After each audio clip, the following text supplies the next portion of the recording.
안녕하세요. 좌파의 부동산 경매 필살기 김종선입니다.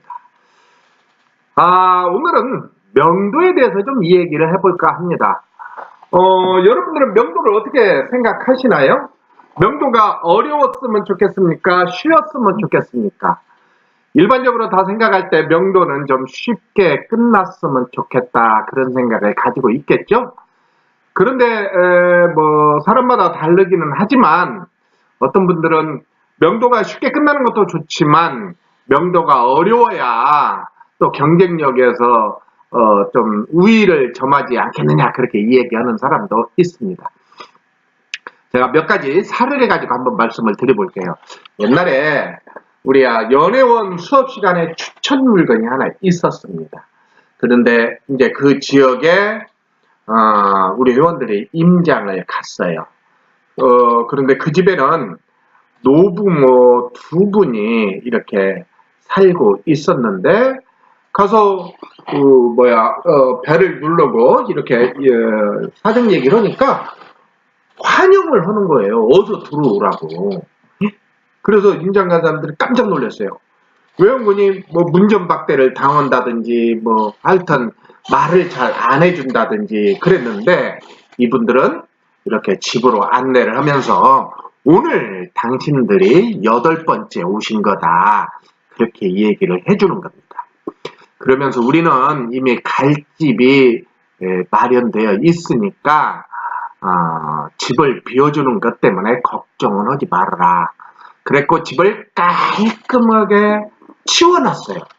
그리고 베란다건 이렇게 화장실이건 뒷베란다건 구석구석 보여주면서 설명을 잘 해줬습니다. 이렇게 설명을 듣고 나오면 어떻게 생각할까요? 그리고 내가 오늘 8번째라고 한다면 무슨 생각이 들까요? 이분들은 진짜 젠틀하시다, 그런 생각도 들겠지만 우리의 목적은 뭐예요? 수익률이잖아요. 근데 이 집이 입찰할 때 경쟁력이 적을까요? 많을까요? 당연히 많겠죠. 집도 깔끔하게 되어 있었죠. 그 다음에 이사갈 집도 이미 준비되어 있어서 명도는 걱정하지 말아라, 그렇게 말씀하셔서 결국은 우리 회원이 낙찰을 받았는데 높게 낙찰이 됐습니다. 자기가 가지고 있는 부동산을 처분하는 데는 몇 가지 방법이 있습니다. 첫 번째는 매매를 통해서 처분할 수 있겠죠. 그 다음에 자식이나 아무튼 누구한테 증여를 하는 방법이 있을 수 있고요. 그 다음에 생전에 처분하지 못했지만 돌아가심으로 인해서 상속이 될 수도 있고요. 마지막으로 경매나 공매로도 처분이 가능합니다.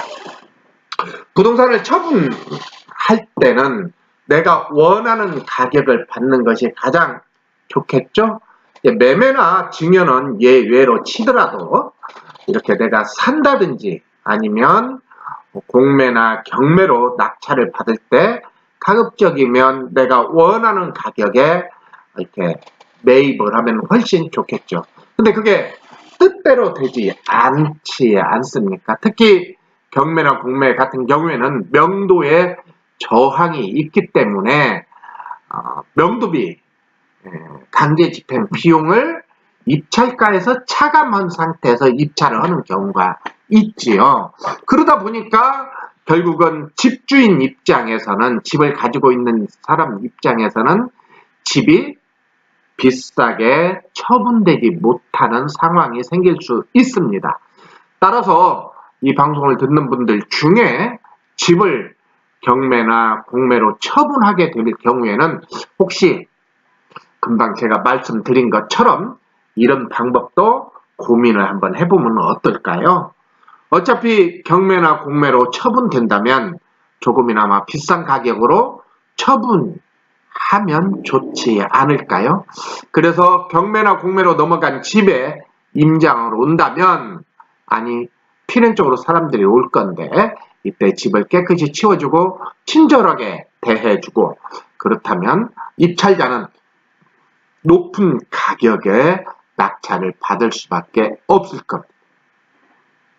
반대로 이제 내가 낙찰자 입장에서 한번 얘기를 해볼까요? 최근에 우리 부통령님이 지방에 있는 아파트를 낙찰받았습니다. 부통령님은 그 물건을 새싹반 수업 과정 중에 낙찰을 받았고요. 명도를 하는 과정 안에 이런저런 어려움을 겪었습니다. 그것을 한번 이야기를 해볼까요? 첫 번째로는 이제 그 집은 빈집이었습니다. 그런데 임차인이 살고 있었는데 임차인이 임차권 등기를 하고 집을 나갔어요. 그러면서 주인한테 열쇠를 돌려주면서 이야기를 하니까 주인이 열쇠를 관리실에다 맡겨놓으라고 했습니다. 그리고 이분은 이사를 갔고 그 다음에 경매가 진행이 됐는데 그 집을 우리 부통령님이 낙찰을 받았어요.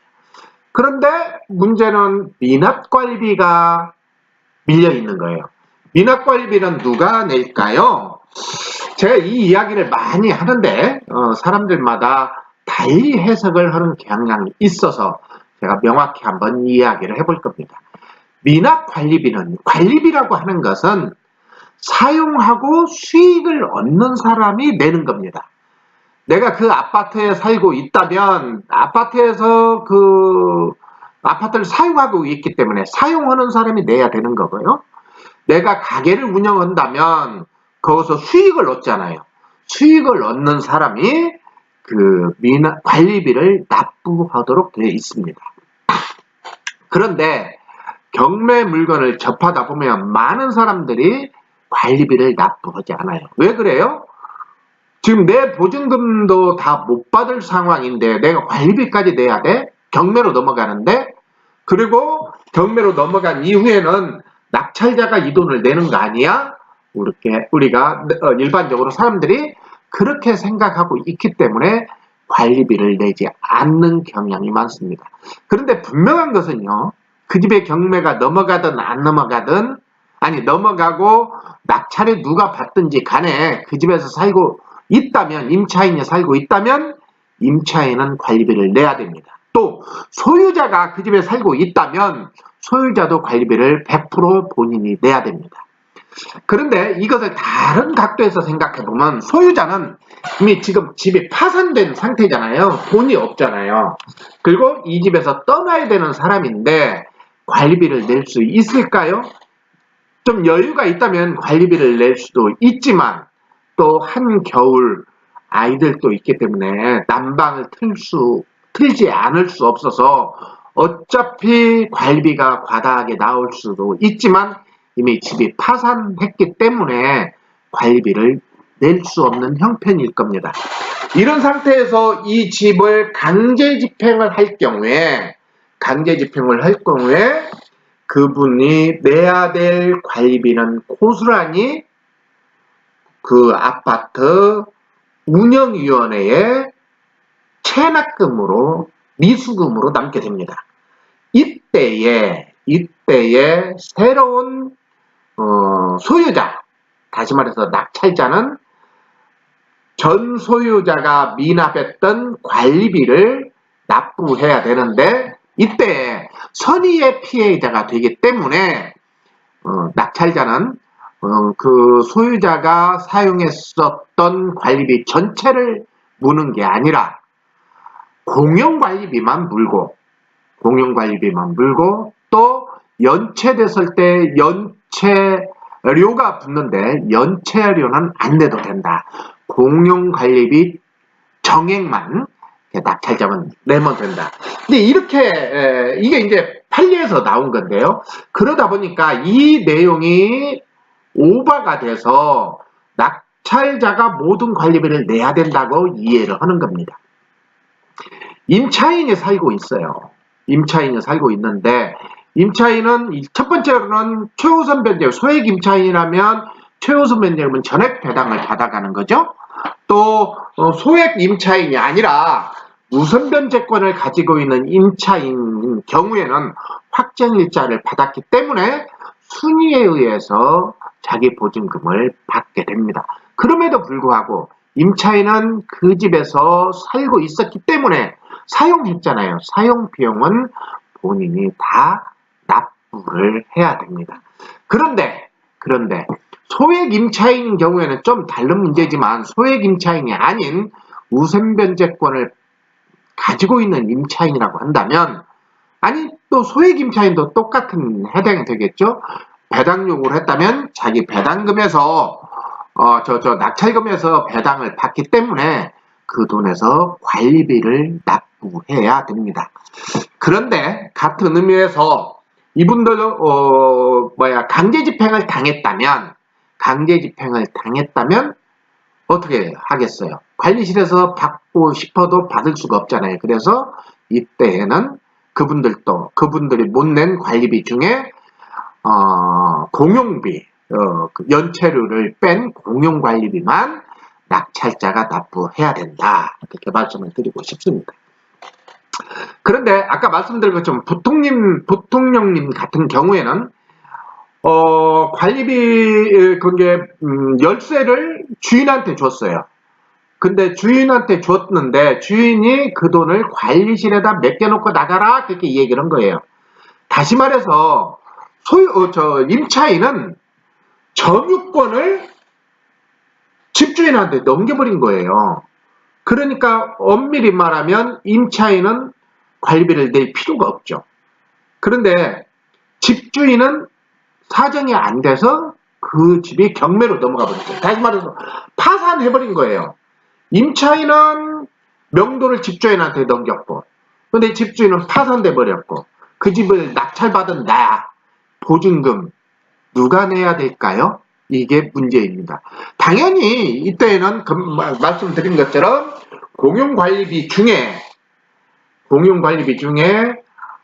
연체를 뺀 관리비는 낙찰자인 우리 부통령님이 내야 돼요. 그런데 우리가 한번 생각해봐요. 안 낼 수 있으면 안 내도 되잖아요. 왜 그러냐면 이 임차인은 임차권 등기를 하고 나갔어요. 그렇기 때문에 자기 보증금을 전액 배당을 받게 됩니다. 또 하나, 이분은 임차권 등기를 설정했기 때문에 집주인이 임대를 놓으려고 해도 임차권 등기가 해결이 되지 않았기 때문에 임대를 집주인은 마음대로 놓을 수가 없는 거예요. 그러다 보니까 집주인은 파산돼서 관리비를 낼 형편이 못 돼버린 거고, 임차인은 나는 키를 넘겼기 때문에 내가 그 돈을 쓰지 않았기 때문에 나는 안 내야 된다? 그렇게 얘기를 한 거죠. 그런데 생각해보면 그 말이 틀린 말은 아니지만 임차인은 그 집을 임차권 등기를 했기 때문에 대항력을 유지하고 있는 거잖아요. 그래서 이야기를 잘 해서 임차인은 자기 일부의 보증금에서 관리비를 좀 부담을 해줬습니다. 그 전에 우리 맥스 아시아님이 낙찰받은 물건이 있었어요. 똑같은 상황이었어요. 똑같은 상황이었는데 맥스 아시아님이 그 임차인한테 당신이 보증금을 배당 받으려면 명도 확인서가 있어야 되니까 미납관리비를 중에 공용관리비 중에 어차피 당신이 임차권 등기를 올려놔서 그 집을 집주인을 세를 놓고 싶어도 못 놓으니까 일부 부담해야 된다 해서 임차인이 일부 보증금을 배당 받아서 미납관리비 일부를 배당해줬어요. 이처럼 우리가 미납관리비 문제가 있는데 이것도 어떻게 보면 다 어가다라고 아가다를 수 있다. 어차피 투자자는 조금이나마 경비를 줄이고 그래서 자기의 수익률을 높이려고 하는데 뜻하지 않게 미납관리비를 통해서 경비가 지출한다면 사실 내가 쓰지도 않은 건데 그 지출한다면 본인의 소득이 좀 줄어들잖아요. 그걸 방지하기 위해서는 첫 번째는 임장을 잘 해야 되겠지만 두 번째로는 합리적인 대안, 설득력 있는 논리를 가지고 상대와 협의를 통해서 극복해내면 훨씬 적은 돈을 낼 수 있다. 그리고 그 사람들한테도 그게 무리는 아니거든요. 무리는 아니기 때문에 물론 본인들 입장에서는 힘들겠죠. 외국인이 그 집 관리비도 내야 되고 또 이미 이사를 간 집, 자기가 직접 사용하고 있는 집 관리비를 내야 돼서 어떻게 보면 사용하지도 않는 집 관리비까지도 부담해야 되는 그런 상황이라고 말할 수 있지만 우리 입장에서 보면 입찰자 입장에서는 그 돈을 줄이는 것도 어떻게 보면 수익과 직결된 문제고 또 우리가 이 경매나 공매를 하는 목적도 어떻게 보면 본인의 소득을 좀 올리고자 하기 때문에 이 부분도 합리적인 대안을 가지고 한번 고민해야 되는 거 아닐까 저는 그런 생각이 듭니다. 이제 우리가 내일이요. 이 방송이 나가면 내일이 아니겠네요. 4월 24일 날 저녁에 카페 강의장에서 우리 좌포의 부동산님의 더리치 카페 강의장에서 멘토 멘티데이를 합니다.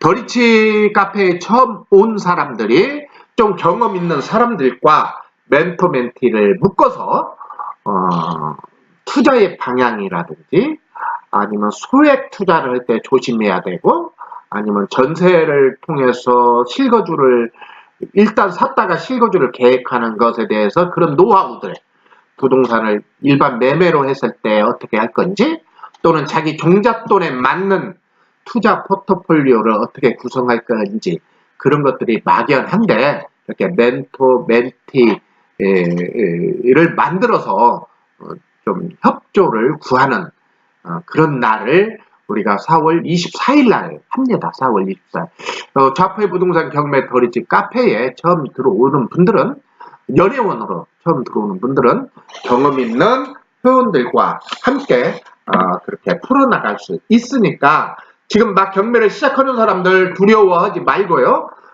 또 이렇게 오셔서 그런 사람들 좀 경험 있는 사람들과 이렇게 경험을 자기 상황을 교환하면 조금 더 어드바이스를 받지 않을까 그런 생각이 듭니다.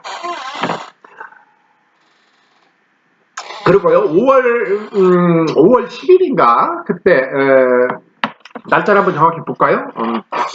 제가 정확히 기억을 못하는데 봅시다.